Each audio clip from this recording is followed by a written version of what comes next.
안녕하세요, 짐연구소입니다. 이번 영상에서는 아이폰 14 프로의 카메라 성능을 전세대인 13 프로와 함께 테스트해봤는데요. 얼마나 변화가 있었는지, 어떤 점이 매력적이었는지 가볍게 한번 알아보겠습니다.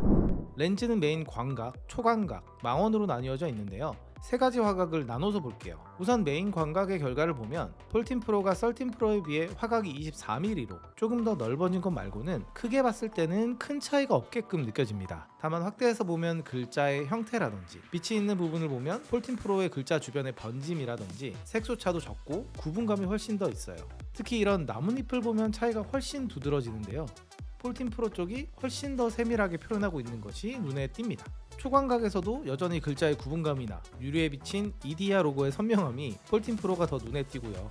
역광 상황에서 날아가는 디테일들도 14 프로가 조금 더 잡아주고 있는 것이 보이네요. 망원의 경우도 거의 동일합니다. 사진의 색감 차이는 미묘하게 조금 있는데 14 프로가 13 프로에 비해서 채도는 약간 낮아졌고 컨트라스트, 대비는 반대로 조금 더 높아졌어요. 애초에 조금 더 선명하게 찍히는데도 대비까지 높아져서 그 선명함을 오히려 더 크게 느끼는 게 아닌가 싶습니다. 그리고 14 프로의 고화질 4800만 화소 프로 라우로 찍은 사진과 13 프로의 1200만 화소의 프로 라우를 비교해보면 이건 뭐 당연하게도 4800만 화소의 결과가 어마어마하게 좁습니다. 물체의 윤곽, 그런 선들이 과장되어 있지 않고 보정을 할 때도 훨씬 쉬웠고요. 빛이 들어오는 방향에서의 개조 표현이나 전선 주변의 색소차의 억제력도 상당히 높았습니다.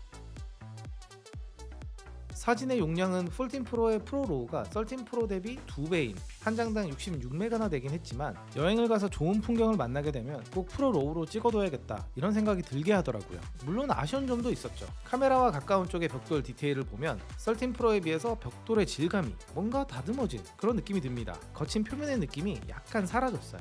이게 사실 프로 로우는 완전히 원본을 찍는 게 아니고 소프트웨어에서 이걸 후처리하는 방식이기 때문에 이게 의도치 않게 벽돌의 질감 또한 약간 후처리가 되는 게 아닌가 싶어요. 내가 찍은 사진을 바로 보는 게 아니고 누가 한번 정돈해서 보여주는 느낌? 이 부분은 아직 시간을 두고 여러 상황에서 찍어보고 평가를 내려봐야 할 것 같습니다.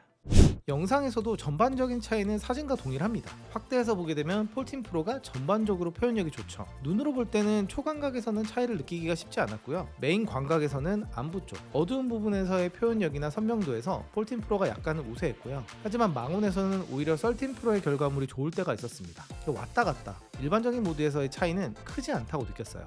하지만 전면 카메라는 또 완전히 달랐습니다. 이건 14 카메라의 가장 큰 변화, 장점이라고 봐도 무방한데요. 화질의 차이가 어마어마하게 큽니다. 조금 과장해서 말하면 FHD에서 4K가 된 느낌? 그런 수준으로 전면 카메라 사용의 비중이 높은 유저라면 이거는 고민 없이 14 프로를 선택해도 되겠다 이런 생각이 들었어요. 그리고 기본적인 영상의 흔들림을 체크했을 때 14 프로가 더 안정적인 모습을 보여줬고요. 새로 생긴 액션 모드의 경우 화질은 4K에서 2.8K로 내려오지만 뛰는 와중에도 흔들림을 엄청나게 잡아주기 때문에 우리가 과거에 핸드폰 짐벌을 장착하고 들고 다녔던 그 수고스러움을 생각하면 브이로그나 여행에서 액션 모드만 사용하는 일이 상당히 많아질 것 같습니다. 다음은 시네마틱 모드인데요. FHD에서 4K로 해상도가 올라간 것 뿐만 아니라 오토바이 전면에 로고를 뭉개지 않고 잘 잡는 걸 보면 처리하는 방식 또한 꽤나 발전이 있어 보입니다. 하지만 여전히 반사되는 부분이나 두께가 조금 얇은 물체의 주변 처리가 불안하긴 합니다. 이런 부분은 영상을 저장한 다음에 후편집 과정에서 조리개 값을 8 이상으로 잡아주면 그런 문제가 많이 잡히고 퀄리티가 확 올라가는 느낌을 줍니다. 후편집 결과물이 생각보다 만족스럽기 때문에 저는 4K 시네마틱은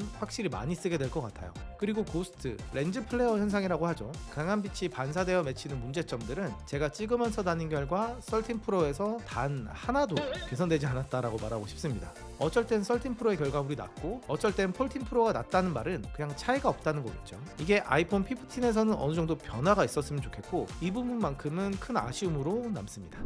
네, 이렇게 아주 가볍게 14 프로와 13 프로의 카메라를 비교해 봤는데요. 정리를 해보면 확실히 14 프로의 카메라는 꽤 발전이 있었습니다. 개조, 노이즈, 색소차, 화질 이런 모든 면에서 아주 조금씩이지만 개선이 보였어요. 하지만 또 이 차이 때문에 13 프로에서 14 프로로 넘어가기에는 조금 애매하다는 생각이 듭니다. 즉 13 프로의 결과물들도 이번에 찍어보면서도 여전히 우수하다 이런 느낌이 들었기 때문이죠. 그런데 사실 그런 작은 발전들이 모여서 전 세대보다 나아진 그 차이를 만드는 것이 기술 개발의 목적이기 때문에 13 프로의 이전 세대, 그러니까 한 2년에서 한 3년 이상 된 스마트폰에서 넘어오게 된다면 이 화질의 차이를 크게 느낄 수가 있을 것 같아요. 특히 전면 카메라의 변화는 눈에 띌 만큼 느껴졌으니까요.